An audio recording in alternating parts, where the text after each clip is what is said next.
Welcome to the Daily. I am Vince Miller, and because today is Veterans Day, I want to pause and I want to thank the men and women who have served in our armed forces. You have stood in the gap.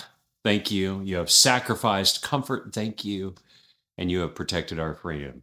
Thank you so much. We honor you and we're grateful for your courage and your service.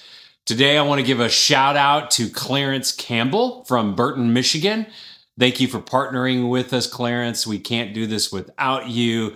So this study is for you today. It is Judges chapter 12. I'm reading verses 4 through 6.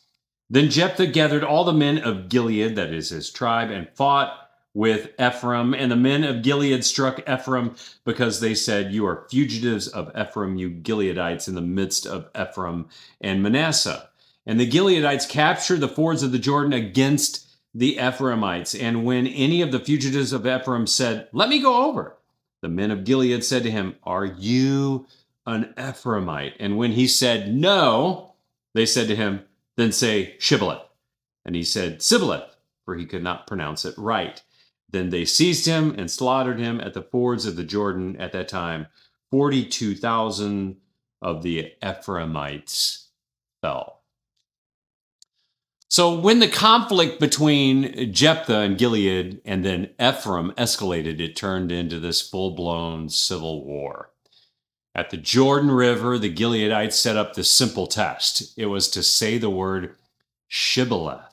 And here's why that word mattered. The Ephraimites had a little bit of a regional accent, and they couldn't pronounce the SH, the sh sound, and instead said Sibboleth.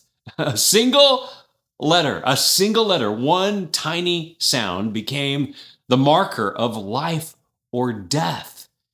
And if you failed the test, you were executed on the spot. 42,000 brothers died because of this battle, not because of a true enemy, but because of pride and this really petty rivalry over nothing.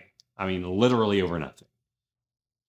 I think this is heartbreaking to read. Israel was supposed to be one people under God, fighting enemies together. And instead, they killed each other over accents. I mean, seriously? What began as wounded pride ended in this river, literally a river of blood. And guess what? Pride still divides God's people today. Churches split over style, families fracture over opinions, Christians criticize each other over minor things. Small shibboleths become battle lines. And then the mission of God suffers every time. You know what pride does? Pride takes like small little things and makes them big things and then makes them deadly. Yet humility, true godly humility, sees the bigger mission and fights the right battles. So on Veterans Day, we remember men and women who laid down comfort and safety to protect unity and freedom and peace. They remind us today, hopefully, of what happens when courage is used to defend and not divide. Veterans stood shoulder to shoulder for something greater than themselves, even when they couldn't fully comprehend it, right? That's what we're called to do in Christ. Not uniformity, that's not what I'm talking about today, but unity under a mission. His mission, not ours, his. And the real enemy isn't your brother or sister in Christ, just so you know. The real enemy is the sin and the pride that sets us against each other.